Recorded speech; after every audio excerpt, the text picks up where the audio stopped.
Hello বন্ধুরা, সবাইকে good morning. এখনো ঘুম থেকে উঠছি না, আরো আগে ঘুম থেকে উঠছি। ওইটা কাজ টাজ করলাম সব, রান্না বাড়ি কইরা দিলাম, দিয়া সেরা সব ধোয়া ধুই করলাম।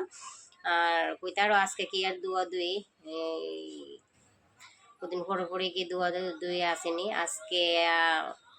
মনসা পূজা কালকে, আজকে মনসা পূজার সংযম করুম। কালকে আমরা মামার বাড়িতে পূজা, আর আজকে আমি বাড়ির ভিতরে সংযম করুম। এই দেখো কিতা করতাছি, তোমরা লগে শেয়ার। এই দেখো রুটি বানাইছি, এই দেখো রুটির গুল্লা, এই দেখো রুটি বানাইতেছি। ওখানে এই তোমরা লগে কথা কইতে কইতে হইতো রুটি একটু ইয়ে গেছে গা। ওখানে এটা হইছে রুটিটা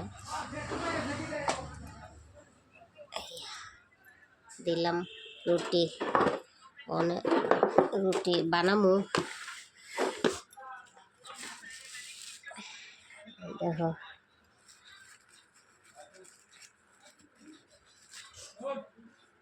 কালকে নাগের দুধ কলা দিব আর কি। আজকে সংযম, আজকে সারাদিন রুটি খামু, রাত্রেবেলা এক সিদ্ধ ভাত খামু। আর কালকে ফার্স্ট কইরা এরপরে পরশু দিনকা আবার মুখ লাগুম। তোমরা লোক তো সব শেয়ার করি, তাই এই জিনিসটা শেয়ার করলাম। হ্যালো বন্ধুরা, সবাইকে গুড মর্নিং। এখনো ঘুম থেকে উঠছি না, আরো আগে ঘুম থেকে উঠছি। ওইটা কাজ টাজ করলাম সব, রান্না বাড়ি কইরা দিলাম, দিয়া সেরা সব ধোয়া ধুই করলাম। আর কইতারও আজকে কি আর ধোয়া ধুই, কদিন পরে পরে কি ধোয়া ধুই আসেনি আজকে। মনসা পূজা কালকে, আজকে মনসা পূজার সংযম করুম। কালকে আমরা মামার বাড়িতে পূজা, আর আজকে আমি বাড়ির ভিতরে সংযম করুম। এই দেখো কিতা করতাছি, তোমরা লগে শেয়ার।